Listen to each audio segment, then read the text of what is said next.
তো পাবলিকই খেয়ে যাচ্ছে, যারা ব্যবসাদার তারাই তো খাচ্ছেছে। আমার এই যে সার মাছ যা কিনছি সবই তো বিশাল দাম। বিশাল দাম। হ্যাঁ, বিশাল মানে অত্যন্ত দাম।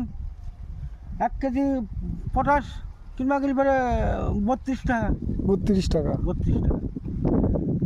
আর এখানে 2 ডলার ওষুধ দেবো, তার দাম 200 টাকা। এত ওষুধের দাম? হুম, এই 200 টাকার ওষুধ এনে দিয়েছি, 2 ডলার ওষুধ দেবো, 16 করে 32 লিটার। আর এই পেঁয়াজটা তুমি লাগিয়েছো তাই তো? বেশ বুনেছি, লাগাইছি। তো কত করে বিক্রি করবে মালের সিজনে? ও আমরা নয় 10 টাকা হাইস পাবো, 10 টাকা 12 টাকা। তাতে লাভ হবে?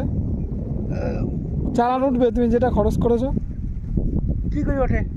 ওঠে না তো এখন তো কই যে 20 টাকা 22 টাকা এখন।